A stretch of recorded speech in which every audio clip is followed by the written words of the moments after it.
विष्णुप्रिया मणिपुरी का सिंपल सा lunch recipe आज शेयर करने जा रही हूँ। इरोल्पा के साथ चाम्बुट रेसिपी, यानी कि बीन के इरोल्पा के साथ सफ़ेद कद्दू के बॉयल रेसिपी बनाएंगे और कद्दू के छिलके का भाजी भी मैं शेयर करूँगी। आज का रेसिपी पसंद आए तो वीडियो को लाइक शेयर के साथ, मेरे चैनल पे नया है तो प्लीज़ सब्सक्राइब भी कर दीजिएगा। चलिए वीडियो में आगे बढ़ते हैं।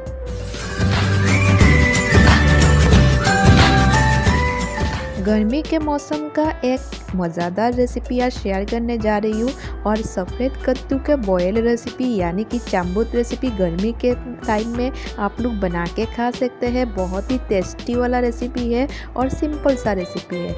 तो आज सफ़ेद कद्दू के बॉयल के साथ यानी कि चाम्बुट के साथ बीन के इरोल्पा के रेसिपी शेयर करूँगी। तो वीडियो को बिल्कुल भी स्किप मत कीजिएगा, कंटिन्यू देखते रहिए। आज का ये चाम्बुट रेसिपी बनाने के लिए सफ़ेद कद्दू को कुछ इस तरीके से काट लिए हैं, ज़्यादा मोटा भी नहीं और ज़्यादा पतला भी नहीं। और अभी चूल्हा ऑन कर लेते हैं। उसके बाद कढ़ाई में हम सफ़ेद कद्दू को ऐड करेंगे। उसके बाद 2 ग्लास पानी ऐड कर देते हैं बॉयल करने के लिए। सफ़ेद कद्दू के बॉयल रेसिपी में ऐड करने के लिए मिल्क पाउडर 1 चम्मच और चीनी 1 चम्मच हम घोल लेंगे, यानी कि इसमें ठंडा पानी ऐड कर देंगे और अच्छे से हम घोल लेंगे। और इसी घोल को हम चाम्बुट के अंदर यानी कि बॉयल के अंदर ऐड करेंगे। इससे स्वाद और भी बढ़िया लगता है और खाने में भी मज़ेदार होता है। कद्दू को अच्छे से चेक कर लेते हैं बॉयल हुआ कि नहीं। कद्दू हमारा बॉयल हो गया है। अभी इसी टाइम पे घुला हुआ मिल्क पाउडर ऐड कर देंगे और अच्छे से मिक्स कर लेंगे। हमारा आज का चाम्बुट रेसिपी बनके रेडी हो गया है।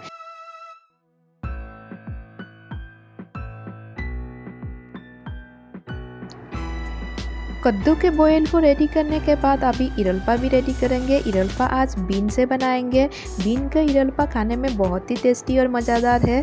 तो इसीलिए मैं बीन को कुछ इस तरीके से काट रही हूँ, लंबे लंबे स्लाइस में काट रही हूँ। उसके बाद इसमें 1 आलू ऐड करेंगे और मसूर दाल ऐड करेंगे। बहुत ही सिंपल और इजी तरीके से बीन का इरोल्पा बन के रेडी हो जाएगा।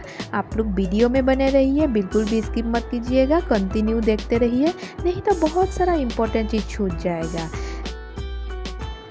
विष्णुप्रिया मणिपुरी का जितना भी रेसिपी मैं अपलोड करती हूँ आप लोग बहुत ही पसंद किए हैं। उम्मीद करती हूँ आज का ये रेसिपी भी आप लोग पसंद करेंगे। और पहली बार रेसिपी को परफेक्ट बनाने के लिए वीडियो में बने रहिए, बिल्कुल भी स्किप मत कीजिएगा।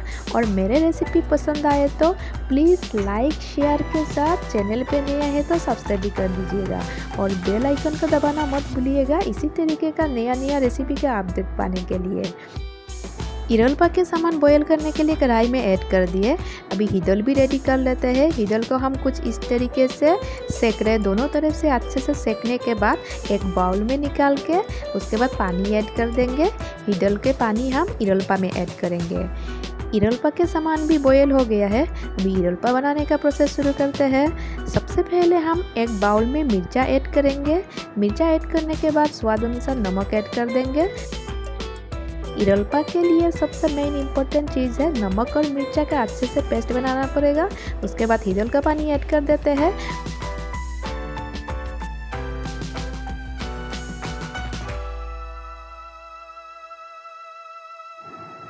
बॉयल किया हुआ बाकी सामान भी ऐड कर देते हैं नमक और मिर्चा का पेस्ट में और कंटिन्यू चलाते हुए यानी कि पेस्ट बनाते जाएंगे। ग्लास के जरिए दबाते हुए हम इसे पेस्ट बनाते जाएंगे। इरोल्पा का पेस्ट जितना अच्छे से बनेगा इरोल्पा का स्वाद और भी बढ़िया लगेगा। तो आज का ये रेसिपी कैसे बना है कमेंट बॉक्स में कमेंट करके ज़रूर बताइएगा। इरोल्पा हमने बना लिए। अभी धनिया पत्ता ऐड कर देते हैं इरोल्पा में। अभी भाजी बना लेंगे। भाजी आज सफ़ेद कद्दू के छिलके से बनाएंगे। सफ़ेद कद्दू के छिलके को हम कुछ इस तरीके से छोटे छोटे पीछों में काटेंगे और छोटे छोटे पीछों में काटने के बाद प्याज को भी काट के रेडी करेंगे और इसमें आलू भी काट के रेडी करेंगे। आज सफ़ेद कद्दू, आलू और प्याज मिक्स करके भाजी बनाएंगे। बहुत ही टेस्टी वाला सिंपल रेसिपी है। आप लोग घर में एक बार ज़रूर बना के देखिएगा। बहुत ही स्वादिष्ट रेसिपी है। मेरे रेसिपी पसंद आए तो वीडियो को लाइक शेयर ज़रूर कीजिएगा और मेरे चैनल पे नए हैं तो प्लीज़ सब्सक्राइब करना मत भूलिएगा और बेल आइकन का ज़रूर दबाइएगा इसी तरीके का नया रेसिपी का अपडेट पाने के लिए। मैं बहुत ही इजी और सिंपल तरीके से रेसिपी बना के दिखाने की कोशिश करती हूँ। उम्मीद करती हूँ आज का ये सिंपल सा ट्रेडिशनल रेसिपी आप लोगों को पसंद आए। गर्मी के मौसम में आज का ये सिंपल सा रेसिपी आप लोग एक बार ट्राई कर सकते हैं और बहुत जल्दी बन जाएगा और टेस्टी वाला और सिंपल रेसिपी है। तो आज का ये रेसिपी आप लोग पहली बार ही परफेक्ट बना पाए, इसीलिए वीडियो में बने रहिए, बिल्कुल भी स्किप मत कीजिएगा। भाजी को फ्राई करने के लिए कढ़ाई में तेल ऐड कर दिए, उसके बाद एक एक करके ऐड करते जाएंगे। सबसे पहले कद्दू के छिलके को यानी कि काटे हुए छिलके को ऐड कर दिए, उसके बाद आलू ऐड कर देंगे, उसके बाद काटे हुए प्याज को ऐड कर देंगे और अच्छे से चलाते हुए भाजी को फ्राई करते जाएंगे। इसमें मिर्चा भी काट के ऐड कर दे रहे हैं। मिर्चा को ऐड करने के बाद गैस का फ्लेम हम लो कर देंगे, उसके बाद 1 मिनट के लिए भाजी को हम ढक के रख देंगे। इससे भाजी जल्दी से बॉयल हो जाएगा और टाइम भी बचेगा। 1 मिनट बाद हम चेक करेंगे। अभी इसी टाइम पे हम भाजी को फिर से कंटिन्यू मिक्स कर लेंगे। अच्छे से हम भाजी को कंटिन्यू चलाते हुए मिक्स कर रहे हैं। अभी इसमें थोड़ा सा जीरा पाउडर ऐड कर देंगे और थोड़ा सा हल्दी पाउडर ऐड कर देंगे और स्वाद अनुसार नमक ऐड कर देंगे और अच्छे से चलाते हुए हम भाजी को फ्राई करते जाएंगे।